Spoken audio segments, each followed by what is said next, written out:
All right, welcome back, everyone. So, the FIFA World Cup is returning, and honestly, absolutely everything is different. We are looking at a fundamentally new game and a completely transformed rulebook for the 2026 World Cup hosted across the US, Canada, and Mexico. I am incredibly excited to guide you through these massive changes today, because whether you're in the stands or just watching from the couch, this tournament is going to feel entirely unprecedented. Let's dive into this explainer. Here is our rundown for today. 1. The all-new bracket.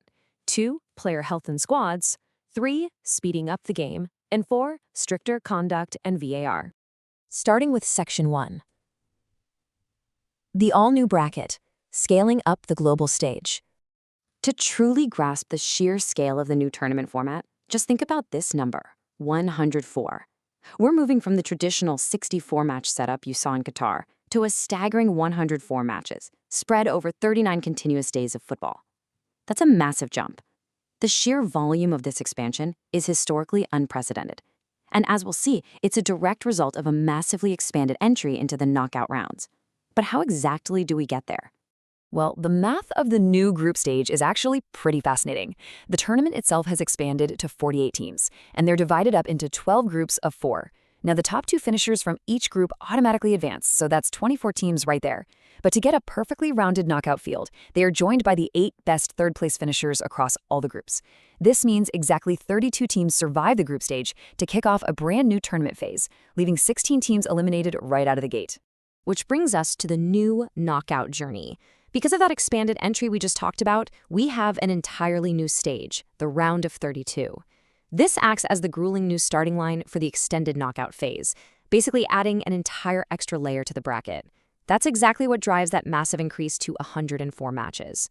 Accommodating this larger field means that every potential champion's path to the trophy now follows this exact sequence. Group stage, into the new round of 32, then the round of 16, quarterfinals, semifinals, and finally the final.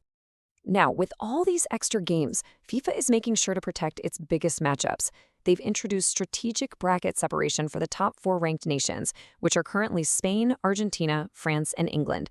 Basically, the draw rules ensure these 4 are placed in completely separate brackets, so if they win their respective groups, these absolute heavyweights are mathematically protected from facing one another until at least the semifinals. It perfectly preserves those high-profile, blockbuster matchups for the final stages of the tournament. Moving right along to Section 2. Player health and squads, equipping the teams for the long haul. So, final squads are officially locked in at 26 players, and that must include at least 3 goalkeepers. You might remember this was actually introduced back in 2022, but man, it's absolutely vital now. I mean, with 104 matches and an entire extra knockout round, serious squad depth and tactical versatility aren't just nice-to-haves anymore, they are strict requirements to survive the month. Because once a team's first match kicks off, outfield replacements are no longer possible, not even for serious injuries.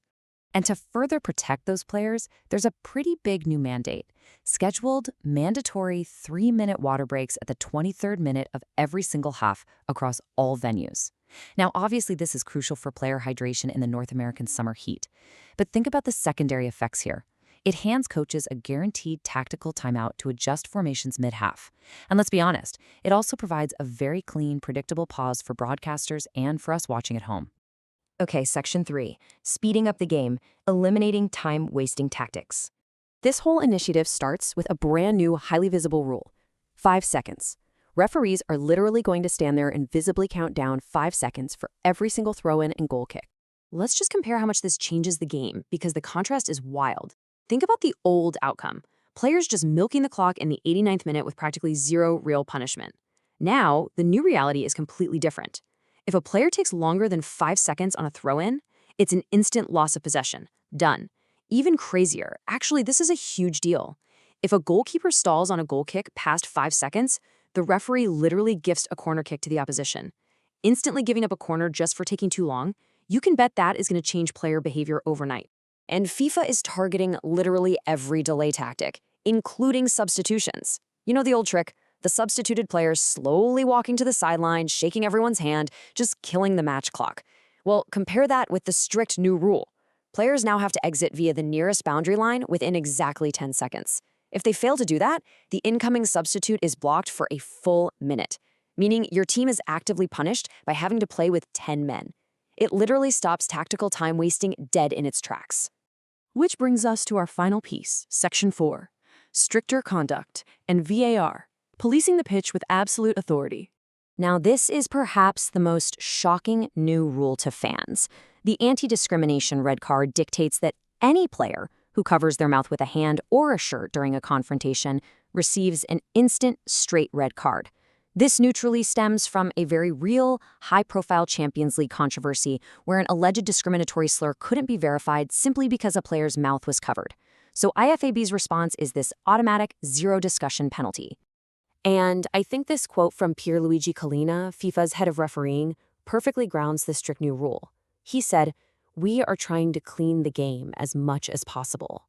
The governing body is essentially establishing a zero-tolerance enforcement mechanism. If you cover your mouth during a confrontation, the assumption is offensive intent, and your match is just over. Let's move over to the tech side for a second, because VAR is building on its previous iterations with a massive expansion of power. First, they can finally overturn a wrongly awarded second yellow card, which is huge for saving players from unjust send-offs. Second, they can correct mistaken identity if the ref accidentally cards the wrong player.